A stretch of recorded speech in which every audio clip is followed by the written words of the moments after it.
I'm happy to next welcome Ginny Messina, a registered dietitian who has written 10 books for vegans, to the stage. Her published works include Vegan for Life, Vegan for Her, and Even Vegans Die. And her newest book is actually for sale out in the exhibitors hall, and it is called Protest Kitchen, Fight Injustice, Save the World, and Fuel Your Resistance one meal at a time. Yes. So pick that up. And she writes and speaks about vegan nutrition, body positivity, and the importance of that in the vegan community, as well as preventing ex-vegans. In her talk today, she would like to encourage any aspiring vegans that they can feel more confident to build a healthy diet for them.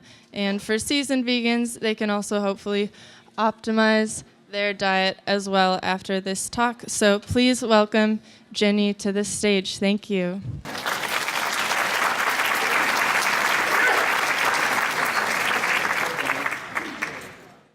Thank you very much. Such a pleasure to be here. I spoke at the very first Madison Vegetarian Fest. It wasn't the Vegan Fest, it was the Veg Fest. I think probably 10 years ago. It was a long time ago. And it's really exciting to be back here and to see how this event has grown and how it was good that time when I spoke, and it's just become even more spectacular. So it's really a pleasure to be here, and thank you so much. I am going to talk today about designing an optimal vegan diet. The idea of veganism goes all the way back to 1944, when the term was first coined in England by the newly formed Vegan Society, and they defined it as a way of living that seeks to exclude as far as possible and practical all forms of exploitation of and cruelty to animals for food, clothing, and any other purpose. So the idea of veganism is really about much more than food. But I'm going to talk today about diet and about food because I'm a dietitian and that's what I do. It's not difficult to meet nutrient needs on a vegan diet, and I hope that that's something that you're going to see by the time we get to the end of this presentation. But we do need some guidelines. We do need to have a little bit of education about it, simply because we don't have any historical or cultural habits to fall back on. We're sort of pioneers in this business of eating a compassionate diet and eating from a more ethical standpoint. So we've got to pay attention to the science in order to do it. I'm going to look at a couple of different areas today. I'm going to look at the nutrients that you need to pay attention to for strong bone health, choosing healthy fats, meeting mineral needs, and making sure that you're getting vitamin B12 on your vegan diet. This is my website, theveganrd.com, and if you go there, you'll see that there is a tab for Vegan Nutrition 101, and underneath that tab, there's a copy of the slides that I'm presenting today. So if you can't keep up, if you're trying to write anything down or you go home and you have questions, those slides will be there for you. And I'll also give you my email address at the end of this talk so that if you go home and have questions, you can get in touch with me. So let's start by talking about bone health. Bone health is very complex. It involves a lot of different nutrients. It involves all kinds of different lifestyle factors. But there are three nutrients that I want to pay attention to in particular because they're of special interest in vegan diets. And these are protein, calcium, and vitamin D. Now, for a long time in the vegan community, we thought that protein was bad for bone health. We thought that it caused calcium to be leached out of the bones, and that caused the bones to become weaker and more likely to break. That's an outdated idea. It's been pretty much debunked by more recent studies, and those more recent studies show us that instead, protein is actually good for bones. It improves calcium absorption, for one thing. It contributes to bone structure, and it promotes muscle strength. In the Adventist Health Study, which you may have heard of, it's a large ongoing study in North America that looks at all different kinds of dietary patterns, including dietary patterns of vegans and vegetarians. In that study, women who had the highest intake of protein-rich foods like beans and veggie meats were least likely to break a bone. So that kind of gives some more support to our knowledge about the benefits of bone. Now, our need for protein is actually a need for amino acids. We take proteins in foods and break them down into their individual amino acids, rearrange those amino acids in our body, and synthesize the new proteins that we need. We can make a lot of the essential amino acids that we require, but 9 of them are amino acids that we cannot synthesize, and therefore they're considered essential, and we have to get them from our diet. All grains, vegetables, nuts, seeds, and legumes contain all 9 of the essential amino acids. So this old idea of complete proteins is really not considered to be very valid anymore, because that was based on this idea that you couldn't get enough of the amino acids from plant foods unless you paired them up. We no longer talk about food combining. We no longer recommend that people do that. We know now that as long as you're eating a variety of plant foods, meeting calorie needs, you're going to get enough protein on a vegan diet. But there is one group of foods that's really important in protein nutrition, and these are legumes. This is a big food group that consists of soy foods, peanuts, and beans, peas, and lentils. These foods are really important because they're the only plant foods that are good sources of one particular essential amino acid, which is lysine. It is possible to get enough protein on a vegan diet and still to get enough total protein to meet the RDA for protein and still fall short of your needs for lysine if you are not including legumes in your diet. It's not impossible to get enough lysine without legumes, it's just harder. So we like to err on the side of caution a little bit and recommend that all vegans strive to include at least 3 servings per day of legumes in their diet. And this is such a diverse food group, and the serving sizes are so small that it's really much easier than most people anticipate. For example, a serving of beans is a half a cup of cooked beans, or also half a cup of cooked tofu or tempeh. Or you could use a 1/4 cup of soy nuts or peanuts, 2 tablespoons of peanut butter, a cup of soy milk, or 3 ounces of veggie meat. Any of those choices would count as 1 serving of legumes. A couple of other foods, pistachios and quinoa, I like to think of as sort of honorary legumes. They're not botanically legumes, but they're high enough in lysine that we can kind of sneak them into that list of legume serving sizes. And if you don't feel like eating beans one day, you could have a 1/4 cup of pistachios or a cup of quinoa and count those as part of your serving of legumes. Now, calcium is an issue in vegan nutrition only because of this pervasive belief that cow's milk is the most important source of calcium, or sometimes, people think that it's the only source of calcium in diets. But long before cows, goats, and sheep were domesticated, people were getting tons of calcium in their diet. They were getting it from the greens that they were foraging, which was a big part of their diet. And anthropological evidence suggests to us that those early humans who did not have access to dairy products had calcium intakes that were as much as 3 times our current RDA. So they were not lacking for calcium in any way without cow's milk. But despite that, traditional and especially government guidelines for healthy eating still say you should have milk in your diet every day. This is the USDA My Plate food guide. This is my food guide called the Plant Plate. It divides foods into grains, legumes, nuts and seeds, fruits, and vegetables. There's no calcium group in this food guide because calcium-rich foods are found in all of the food groups. So I put those foods on the rim of the plate so that people could see when they're making choices from these food groups, they could see which foods are good sources of calcium. And these are some of the foods that you can choose to get some more calcium into your diet. Almonds, almond butter, and tahini contain calcium, not tons of it, but they have some, and it will make a contribution to your calcium intake. Same thing with figs, it has some calcium. Fortified juices are very high in calcium that is very well absorbed. And the same thing is true of any fortified plant milk like soy milk or almond milk. If it has added calcium, it's almost always just the same as cow's milk in terms of the amount and the absorption. Tofu that's made with a calcium salt, like calcium sulfate, we call that calcium set tofu, and it's a really good source of calcium. And soybeans alone have calcium as well. And then finally, certain leafy green vegetables are very rich in calcium. But we need to be a little bit careful here because it's not true of all leafy greens. those spring greens, the more tender ones, we call those quinopods, spinach, Swiss chard, and beet greens, are packed with calcium, but it's bound to compounds called oxalates, and we can't absorb that calcium. So these foods are great to include in your diet. They have lots of potassium and magnesium, which are good for your bones. It's just that we can't depend on them for calcium. The cruciferous vegetables, the ones in the cabbage family, like bok choy, collards, kale, and turnip greens, have lots of calcium, and it is very, very well absorbed. So those are really good choices for boosting the calcium content of your diet. Vitamin D is another nutrient that's important for bone health, and it's hardly found in any foods at all. The only foods that are natural sources of vitamin D, for the most part, are the flesh of certain fatty fish. And some research from a few years ago suggested that these fish were actually lower in vitamin D than we previously thought. So it looks like it would be really hard to get enough vitamin D from eating fish, even if you were eating it pretty regularly. The only other foods that have vitamin D are foods that are fortified with it, like breakfast cereals and like cow's milk. A lot of people think that cow's milk is a natural source of vitamin D. It doesn't have it unless it's added to it. And so that would be true of plant milks as well.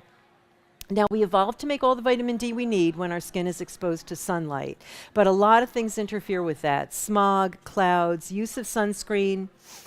People with darker skin and older people need a lot more sun exposure to make adequate vitamin D. It just becomes harder for the body to make vitamin D. And then anybody who lives where the sunlight is weak during certain parts of the year. Can you think of any places like that? Anybody living in Madison, Wisconsin, or around this area is going to need some vitamin D supplementation or vitamin D fortified foods during the winter. It's just not possible to make vitamin D during the colder months in this part of the country. So this is an issue for everybody, because remember I said hardly any foods are natural sources of vitamin D. This is not a vegan issue. It's an issue for everyone. But there is a little bit of a vegan issue here, and that's that there are two types of vitamin D that are used in supplements and fortified foods. Vitamin D3, also called cholecalciferol, is almost always derived from animals. It comes from fish oil and sheep's wool. Vitamin D2, called ergocalciferol, it comes from yeast, and so it's vegan. Now, this has raised a lot of questions about whether these two types of vitamin D are equally effective, and the research has been somewhat conflicting on this. We have a lot of questions about it. Where we stand right now, it appears that if you have good vitamin D status, if your blood levels of vitamin D are okay, then either vitamin D2 or D3 is enough to maintain those healthful levels. If you are deficient in vitamin D and need to reverse that deficiency, it is possible that vitamin D3 is going to be much more effective for you. So fortunately, there is at least one brand of vegan vitamin D3 on the market now. It's called VitaShine. It's vitamin D3 made from lichen that I believe grows on rye grains. And it has been verified to be vitamin D3 and also to be vegan. There are a lot of other supplements on the market that say they are vegan vitamin D3. They have not been verified.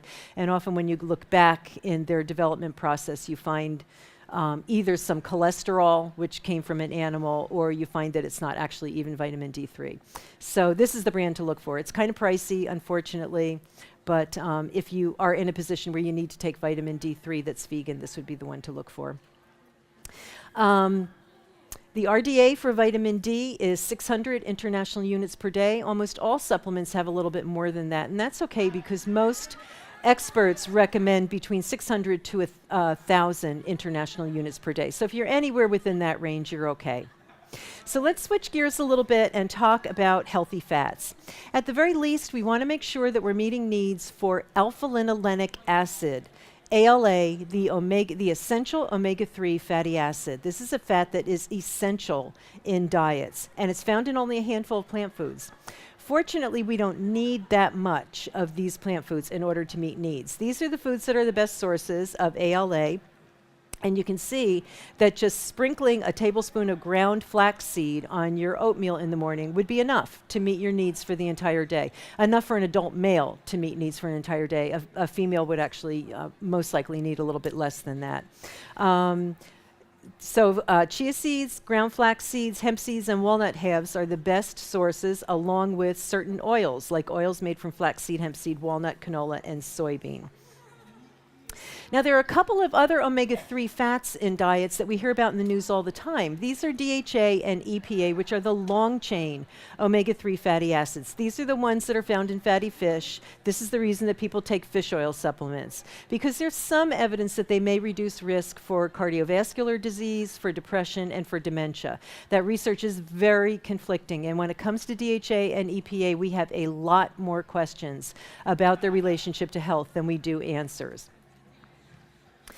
However, regardless of what that relationship turns out like, one theory is that we don't actually need them in our diet because we can make them. We can make those two fats from ALA, the essential fatty acid that's found in flaxseed and walnuts and canola oil. If we're getting that in our diet, we should be able to make all the DHA and EPA that we need.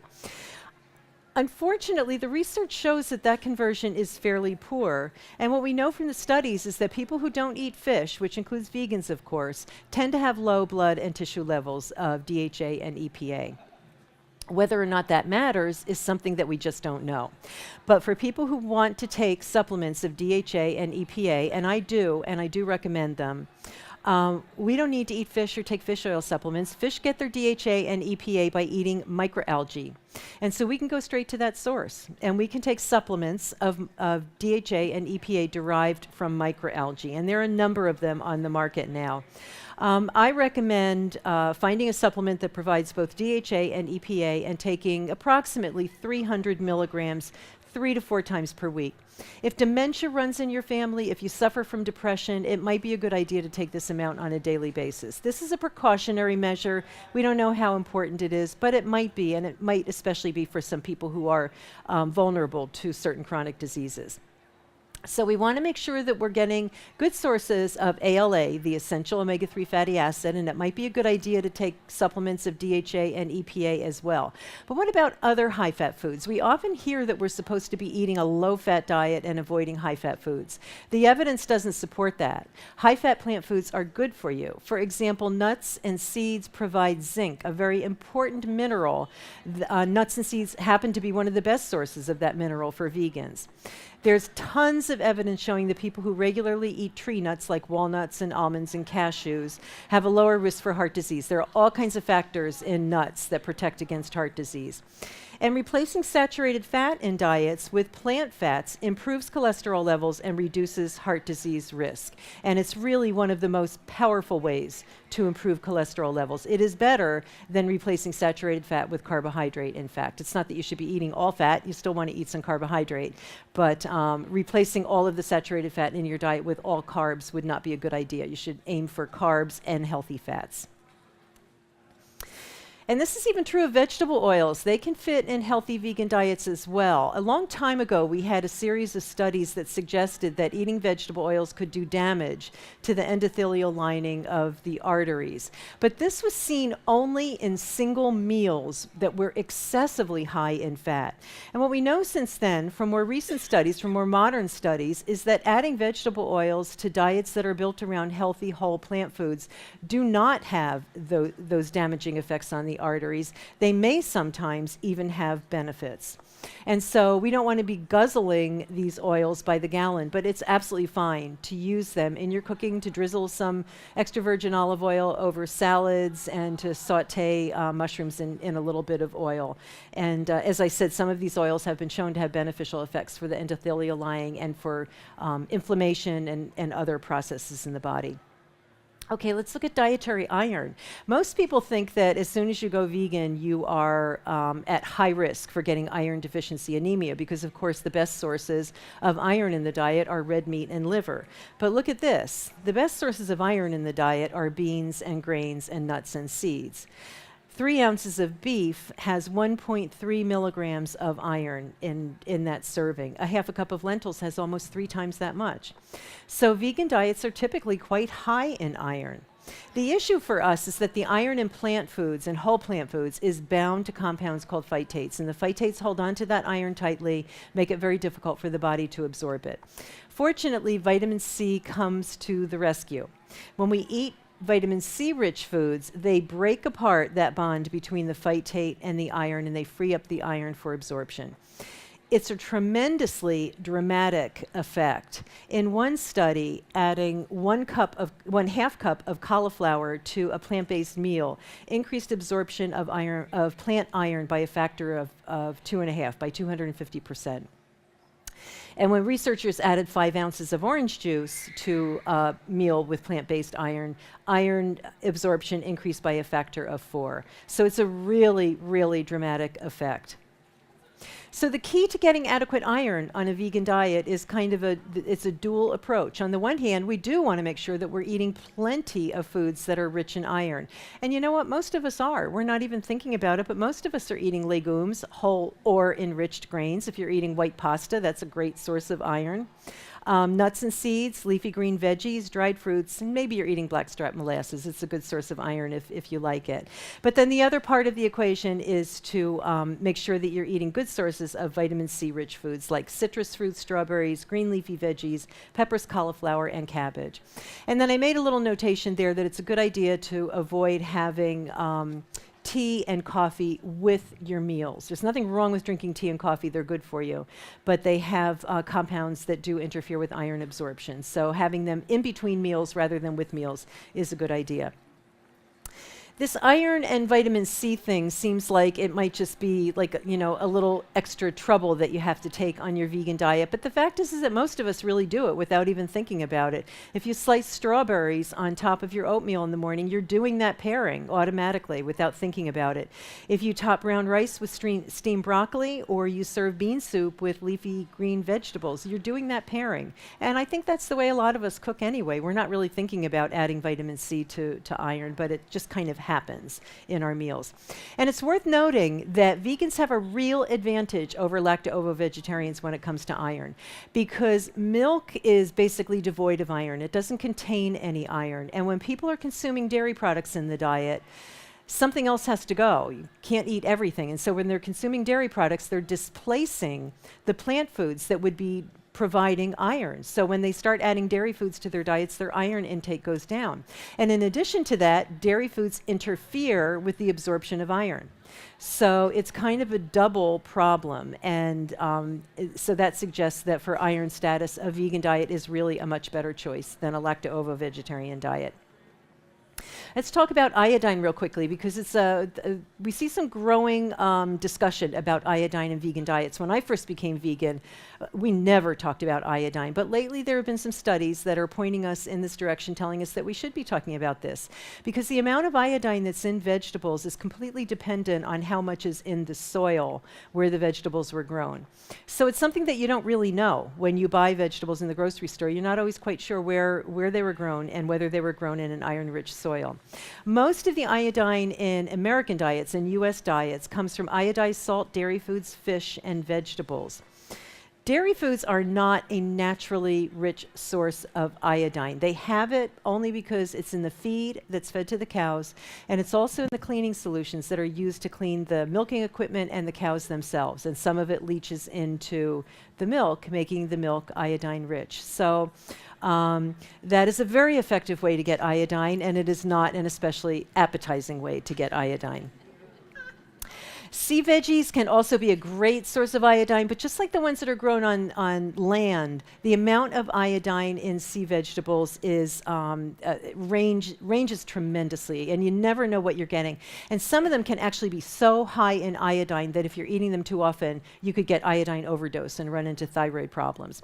So I don't like to have people depend on sea vegetables for iodine, which is not to say that you should not eat sea vegetables, because they are good for you and they are fun.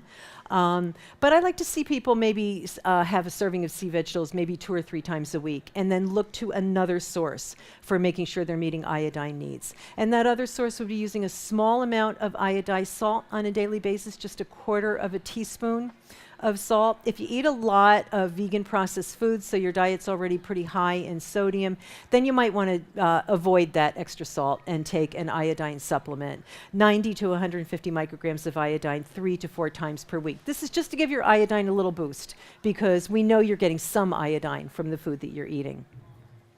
Now, vitamin B12 is, of course, the big issue in vegan nutrition because all the vitamin B12 in the world is made by bacteria. It does not occur naturally in plants.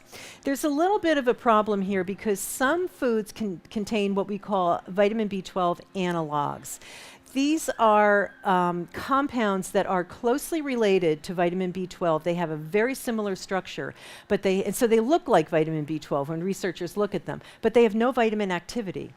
So some people are depending on fermented soy foods like tempeh and miso, sourdough bread, sea veggies, spirulina, shiitake mushrooms, thinking that they have vitamin B12. They do not. As far as we know, they have only these analogs that have no vitamin B12 activity. So if you're depending on these foods, you could run into a vitamin B12 deficiency. There's also this idea that we can get vitamin B12 by eating unwashed organic produce. This has not been shown to be true, and it is not a very good idea to eat unwashed produce. We do store some vitamin B12 in our liver and muscle, and that can last us for quite a while, depending on how much is there, but you don't know how much is there. And it depends on how much you had in your diet, how much B12 you had in your diet before you went vegan. So it's not really something to depend on. And really, as soon as people start taking steps towards veganism, it is a good idea to identify sources of vitamin B12 that you can incorporate into your diet on a regular basis. Some vegan foods are fortified with vitamin B12. Protein bars often have them. Luna bars are vegan and they have B12. Veggie meats usually don't. The one that I showed here is made by it's Eve's brand, and that's a Canadian company. And in Canada, veggie meats are fortified with vitamin B12 by law. So if you buy Eve's brand, chances are they're going to have B12. But in the United States, we don't have that law, and so a lot of veggie meats are not fortified. So you really have to read labels. Increasingly, we're seeing vitamin B12 in plant milks and some brands of tofu, but again, you have to read the labels. And then some of the fun convenience foods like Diet Cheesy Mac have vitamin B12 added to them, which is a really good reason to treat yourself to some Cheesy Mac. Nutritional yeast that's grown on a B12-rich medium is an excellent source of vitamin B12. This is lovingly referred to as nooch by most vegans because it tastes so good and makes so many dishes. It is packed with umami, and it just makes dishes taste wonderful. The most reliable brand for vitamin B12 is Red Star brand Vegetarian Support Formula, VSF, and it's widely available. So here are recommendations for getting adequate vitamin B12 on a vegan diet. And I want to tell you that these numbers look a little bit funny because the less often you take vitamin B12, the more you need because of the way it's absorbed.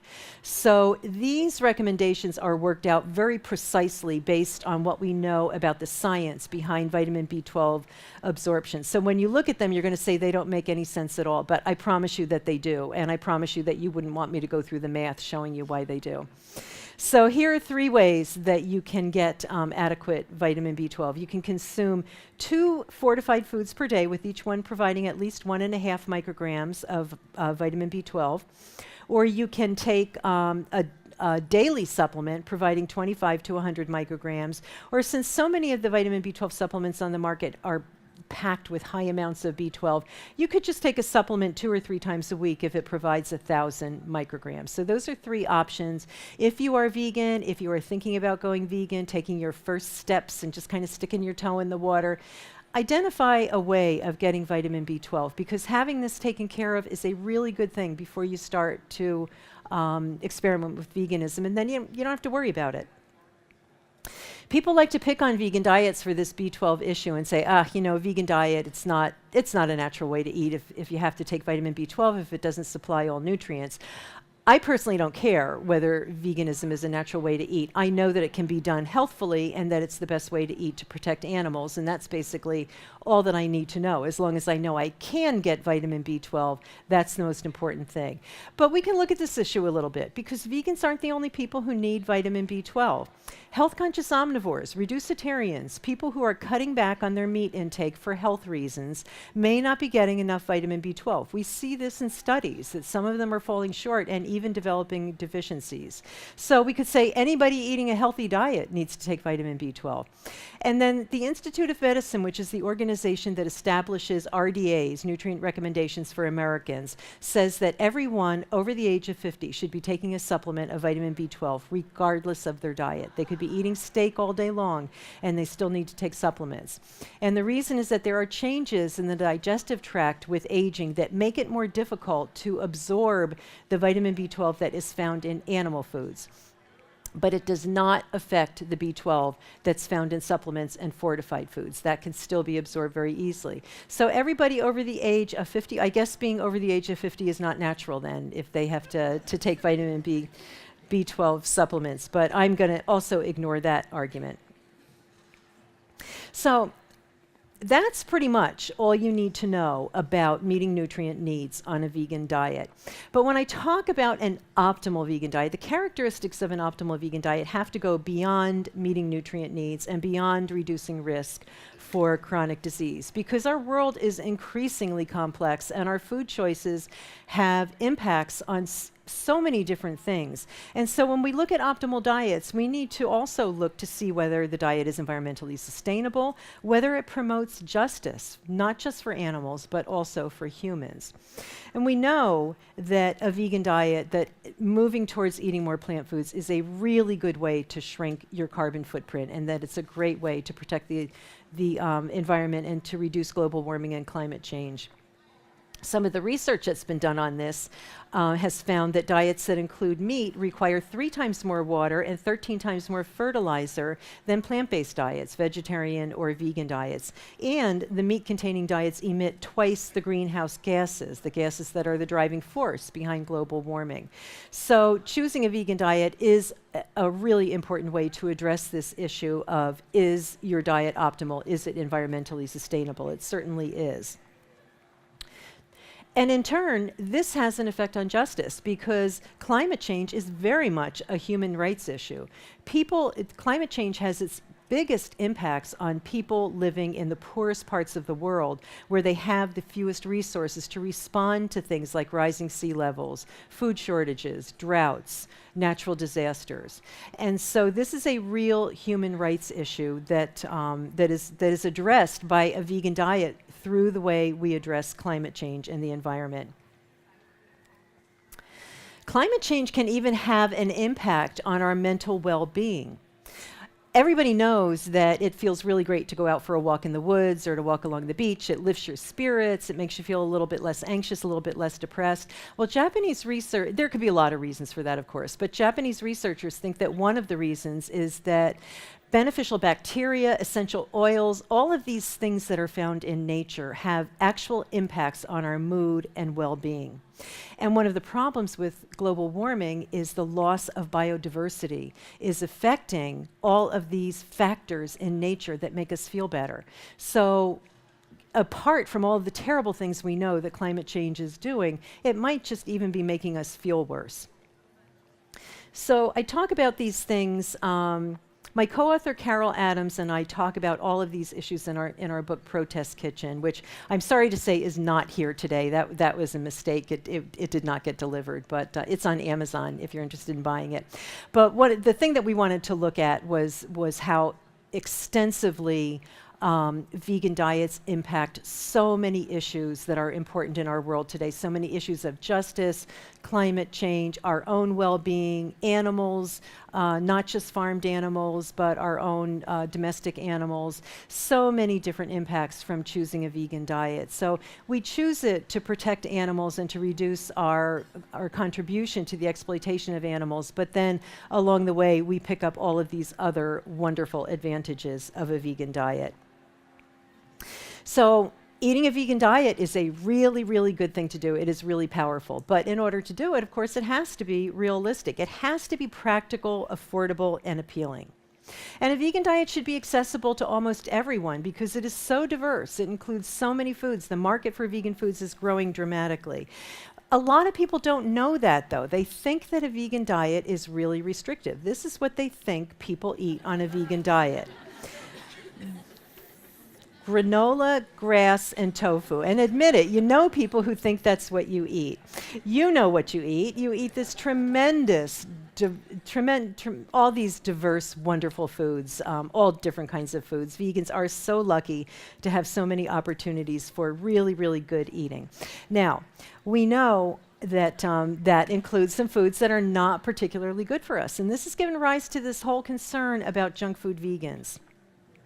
If somebody is eating Oreos and potato chips all day long, that is definitely not a very good thing. And so, we hear a lot of concerns about this. Oh, people don't, they think just because it's vegan that it's good for you. I mean, come on. I have never met a vegan who thought that these foods were good for you. They might eat them because they like them, but they know that they're not especially healthful foods. What I also see is this idea that unless you are shunning all processed foods, all added fats, eating only organic, only non-GMO, you're playing havoc with your health. And that has raised concerns. That's caused this sort of false dichotomy whereby you're either a whole foods plant-based vegan or you're a junk food vegan. It's way more complex than that. And I think that most people are neither one of those things, because there is a whole range of gently processed foods that are parts of some of the healthiest eating patterns in the world that can fit into healthy vegan diets. And there's no evidence that vegans who eat these foods are any less healthy than vegans who avoid them completely. Some of these foods are actually good for you. So it's fine to include some processed foods in your diet. It is fine to eat foods that are frozen, canned, in jars. You can eat foods that have more than 5 ingredients on your label. My pantry is absolutely packed with Newman's Own Saccaroni tomato sauce. It's really good. I highly recommend it. We don't want these more processed foods to be at the center of vegan diets, but we do also have to understand that everybody's circumstances are different. Not everybody has the time or the inclination to cook all of their food from scratch. And so we need to be sensitive to that, because veganism needs to be available to everyone, or everyone who can make choices about their food. So we want to teach people that they can eat healthful, that there are ways to eat healthfully with fitting these foods into their diet, because then that makes it more likely that they'll be able to go vegan and stay vegan. Really rigid rules about how you're supposed to eat as a vegan give rise to a lot of fear around vegan diets. And I do hear from people quite often who are, they hear so many lists of rules, so many restrictions, that they are just so fearful that if they make one wrong move, they're going to raise their risk for chronic disease. And if they do get sick, they think they brought that on themselves because they went out and had a vegan ice cream sundae one week. And it's not fair for people to be thinking that, because it's just not true. I also hear from vegans, I hear from these vegans, really. I hear from vegans who say that they are not feeling well on their vegan diet and they are thinking about adding meat and dairy foods back to their diet, or sometimes they've already gone in that direction. And when they share their diet with me, it almost always, I would say really 95% of the time, it turns out that their diet is extremely restrictive. They have a lot of food rules. And what they're missing are, what I think they're missing when I look at their diet, are certain textures, certain flavors, the richness that comes from added fats, the chewiness that comes from higher protein foods. Those are the things they're missing. The umami, that Japanese flavor that comes from cheese, that's what they're missing. They don't need to eat animal foods to get that, because all of those things are found in plant foods. So they need to widen, and what I try to help them do is widen their selection of plant foods so that they can stay vegan. And maybe they're not going to be eating a whole foods plant-based diet anymore, but they are eating a healthy vegan diet and they are still vegan. So that's a real win. This issue of this idea that there's one and only one healthy way to eat as a vegan also gives rise to a culture of body shaming, weight stigma, and disease shaming. And we can do a whole presentation around this topic. It is such an important topic within the vegan community. It arises when we think we know exactly how people need to eat in order to be slender and healthy, and therefore anybody who is not slender and who does not enjoy perfect health is just not doing the right things. They brought this on themselves. And there are a lot of problems with that attitude. The very first being that it's extremely unkind. The second one being that it is just not true. We have lots of questions about the ideal way to eat. A lot of people do all the right things and get sick. We do not even know what all the right things are. So we need to be really, really careful about how we talk about veganism. We need to remember that it's about the animals, that it is about about the animals and about all of these wonderful values that underlie veganism, justice and anti-oppression and anti-misogyny, as Marla talked about. It's not about being skinny, and it's not about living forever. But despite all of that, we do, of course, need to have a few rules about how to eat as a healthy vegan. And I like to sum my rules up as the 7 habits of happy, healthy vegans. Some of these I just talked about. Some of them I kind of snuck in here a little bit. The first one is to eat legumes, at least 3 servings per day. Really important to make sure you're meeting needs for protein and all the amino acids. Choose calcium-rich foods every day, plenty of these. Some of the easiest options are leafy green vegetables, calcium-set tofu, almond butter, calcium-fortified plant milks, but there are lots of other choices out there too. Choose healthy fats. Make sure you're meeting needs for alpha-linolenic acid, the essential omega-3 fatty acid. Consider taking a DHA EPA supplement. Eat nuts and seeds. They are really good for you. They are superfoods.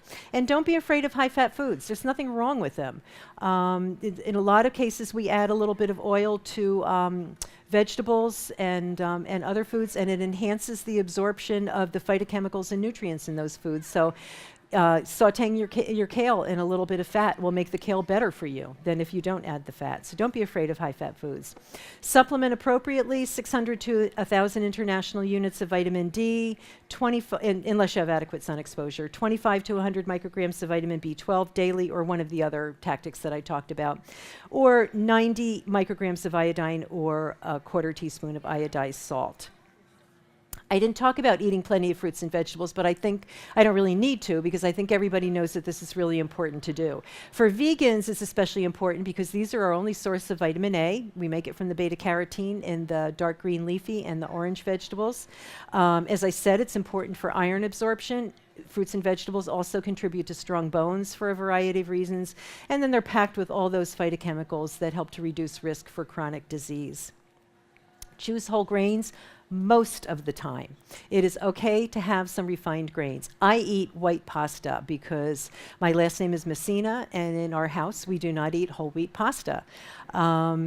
And I love white pasta, and so that's a concession that I make. My diet is healthy, and it doesn't matter if I'm eating some pasta a few times a week that's not a whole food. So go mostly for whole grains, but don't be afraid to have some of your favorite foods or your family foods that are important in your culture. Emphasize, and this kind of follows on that, emphasize whole plant foods, but make room for convenience, flavors and textures, and treats when you need to do that, because this makes your vegan diet more realistic. It makes it likely that you're going to stick to it better in the long run. It's going to make you happier on your vegan diet. You're still going to be healthy, and animals are still going to be saved, so don't worry about that. This is my information. My website is theveganrd.com. That's where my slides are. My email is ginnymessina@gmail.com. I am the Vegan RD on Twitter and on Facebook. I'm Ginny Messina on Instagram if you want to see pictures of my cats in my garden. And these are my books. My newest book, again, is Protest Kitchen. And I'm happy to answer any of your questions. Thank you for your attention.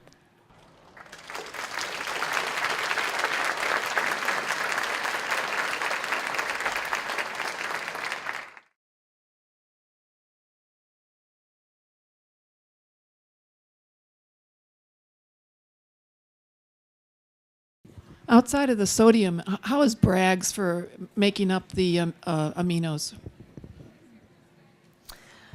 That's a good question, and I don't know whether you've ever heard this before, but when somebody says that's a good question, it means they don't know the answer.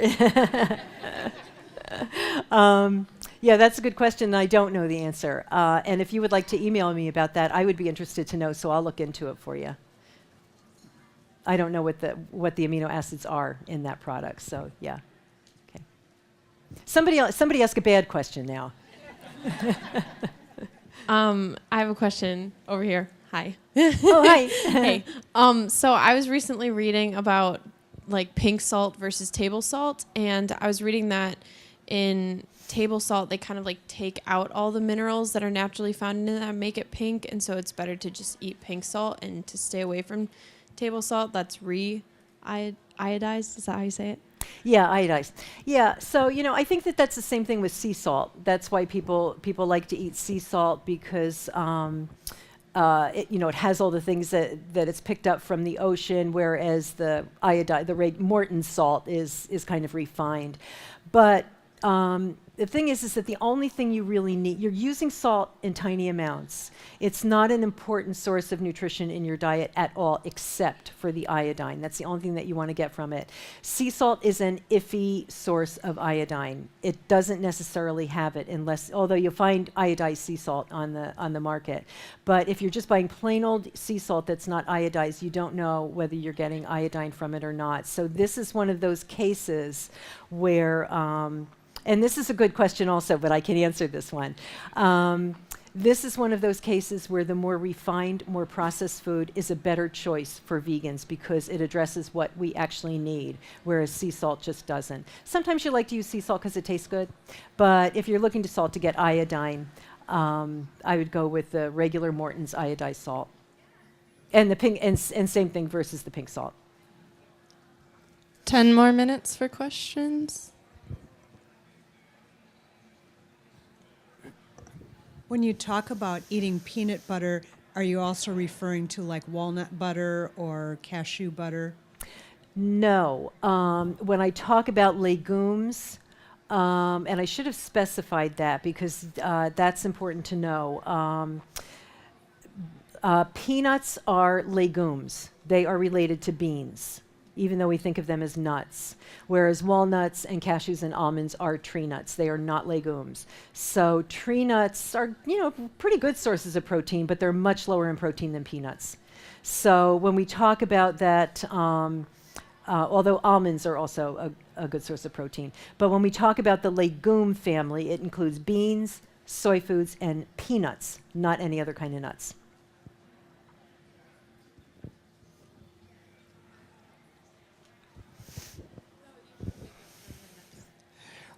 Not a question, but an answer.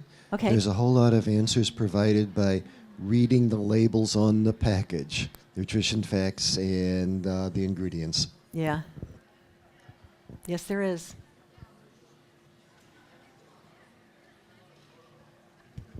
Hi, you briefly mentioned cutting out saturated fat, or some people try to, and typically that's from animal products. So I was just wondering what your take is on saturated fats from plants like coconut oil or coconut milk. Yeah. There's lots of discussion about that and lots of controversy because of the type of saturated fats in coconut milk, which in coconuts, which happens to be similar to the type of fats in dairy foods, by the way, and a lot of people who are real researchers, real experts who are looking at this feel that these saturated fats are not as bad as the ones that you get from red meat and chicken and from animal flesh. But we don't really know that, and they are saturated fat, and so the general recommendation still is to treat them like a saturated fat, as something that you don't want to have a lot of in your diet. But we should also remember that the recommendations for saturated fat are not that you need to take it out of your diet completely. You need to reduce it to a fairly low amount, but it doesn't mean we can never have saturated fat in our diet. We can have small amounts of saturated fat and still be healthy, and choosing it from coconut oil, of course, is a good way to use a saturated fat in cooking. And sometimes you need a solid fat, and so saturated fat's really good for that. So that's a good choice to make when you're going to have a saturated fat that also protects animals and protects the environment. So my answer is that I don't think you should be eating it liberally all of the time, but if you need it in a recipe, I do cook with it. I think it's fine to use it. Hi, so I'm new to veganism, so a lot of people might know this already, but I've heard too much soy could give you too much estrogen, so I'm wondering if that's true. And my other question is, I've heard canned foods, like the chemicals in the can can be bad for you. I'm not sure if that's true or not, like canned beans and things like that. Yeah, I think, Well, first of all, the soy food question is a very, very big question. Soy foods have compounds called isoflavones that are plant estrogens. They are not the same as the estrogens in mammals. They're very similar to them, but they're not the same. They have different effects in the body. There are a lot of things that human estrogen does, a lot of good and bad things that soy estrogen doesn't. Soy estrogen has some definite benefits in that young girls who consume soy milk in adolescence have a lower lifetime risk of breast cancer. They protect against breast cancer. They protect against prostate cancer. They protect against depression in postmenopausal women. So in that regard, they do some really good things. There's no evidence. The Japanese eat between 1/2 and 2 servings of soy foods per day. That's part of their traditional diet. Soy foods are consumed all over Asia. They have been for hundreds of years, and there's no evidence that they cause any of these problems when they're consumed like a regular food. If people start eating, 50 servings of soy foods per day, as they've done in some of these crazy case studies, yeah, you might run into some problems. You'd run into the same problems if you started eating 50 servings of cabbage per day, because that also has biological compounds that can have be detrimental to health. So eating soy food regularly, a couple servings per day, is absolutely safe. The cans, I think it's the concern about lead in the seal in the cans. So I think that if I tend not to be too concerned about that because I don't eat a lot of canned food. I just have it for convenience when I need it. But if you're concerned about that, you can read labels and you can find canned foods that don't have that.